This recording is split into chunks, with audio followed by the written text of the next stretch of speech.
Арыс қаласына қарасты Қожатоғай ауылында 50 мың бас ірі қараға арналған бордақылау кешені салынып жатыр. Әрі инвестициялық жобаның бірінші кезеңі аяқталды. Қазір екінші кезеңнің құрылысы басталды. Жобаны жүзеге асыруға мемлекет қолдау көрсетеді. Тілшіміз Жандос Жұмабек мега фирманың жұмысымен танысып қайтты.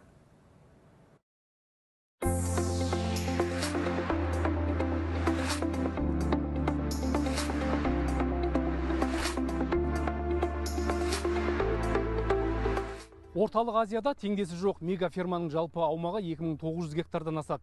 Қазірдің өзінде шаруашылықта 30 мың мал бар.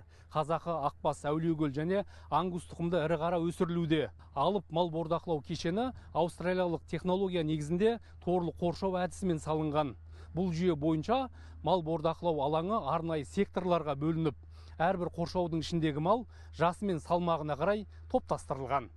Жоба мемлекеттің қолдау шаралары мен жеке инвестициялар есебінен жүзеге асуда. Бірінші кезеңде бордақылау алаңын салуға 2,9 миллиард теңге бағытталса, екінші кезеңді іске асыруға мемлекет тарапынан 5,9 миллиард теңге қолдау көрсетілді. Қалған қаржы жеке инвестициялар есебінен қамтылған. Жоба құны 16,2 миллиард теңге. Бірінші этапымыз бітті. Екінші этапымызда құрылысы басталып кеткен. Осы шілде айынан аяқталады. Август, сентябрь, октябрь айынан бастап закупты бастаймыздан бүкіл жылдың соңына дейін малды толтырамыз. Сатып алатын малдың бәрі бүкіл Қазақстаннан сатып аламыз. Сондықтан бұл мемлекетке, халыққа өте үлкен тиімді, өте үлкен өндірістік цикл құрылады. Кешендегі өндірістік жүйе толық автоматтандырылып, халықаралық биоқауіпсіздік талаптарына сәйкестендірілген. Мамандар малды азықтандырудан бастап ұстау, ветеринарлық қолдау, күйзеліс жағдайын төмендету және өнімділігін арттыруға баса мән берілген айтады. Жем-шөп малдың жай күйіне қарай автоматты жүйе арқылы есептеліп беріледі. Мал азығын тасымалдайтын техникаларда сандық жүйеге негізделген. Жүргізуші алдындағы монитордан тек бақылап отырады. Арғы жақта жем дайындап отқан кезде де погрузчикте де сол мониторлар тұрады. Қайсы қораға қанша килограмм керек, қайсы рациомен дайындалу керек, барлығы автоматтандырылған, цифрландырылған. Бұл жерде біздің қызметіміз тракторды айдаймыз, ақырдың жанымен жүріп отырамыз. Қалған барлығы цифрландырылған, мониторда көрініп тұрады. Тоқтат дейді, тоқтатамыз, қос дейді, қосамыз.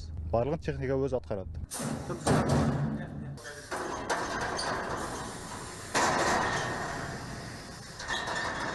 Мұндағы малды емдеп тексерістен өткізетін орындарда толықтай заманауи құралдармен жабдықталған. Сандық технологияға негізделген аппараттар ірі қараға қатысты барлық мәліметті лезде шығарып береді. Бұл скайнер.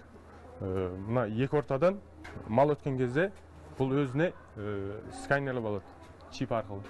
Оған салынған вакцинасы туралы салмағы, живой вес салмағын бәрін мониторға шығарып тұрады. Сол арқылы біз қай уақытта не салынғанын біліп отырамыз. Екіншіден, оның сұрауы қай уақытта келетінге шейін біліп отырамыз. Қазір фермер күніне 20 тоннадан аса ет өндіреді. Оның 20%-ын ішкі нарыққа, қалған 80%-ын Өзбекстан мен Тәжікстанға экспорттайды. Мал бордақылау алаңы толық іске қосылғанда күніне 100 тонна ет өндіріледі. Ол кезде өнім Түркия мен Ауғанстан нарығына шығарылады деп жоспарлануда. Кәсіпкер келесі жылы тәулігіне 1000 бас ірі қара мен 5000 бас ұсақ мал сойылатын ет комбинатын салуды көздеп отыр.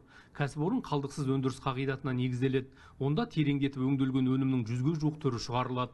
Бұл экспорт көлемін кеңейтуге мүмкіндік береді. Бұл жерде мал кіреді, сойылады, ешқандай қалдығы қалмайды. Бәрі өңделіп кетеді. Өзінің ішінде 5-ге жуық кішігірім заводы бар. Қанды өңдейтін, сүйегін өңдейтін, ішек қарындардың өзі ішкі құрылғыларын өңделетін кішігірім бір завод қойылады.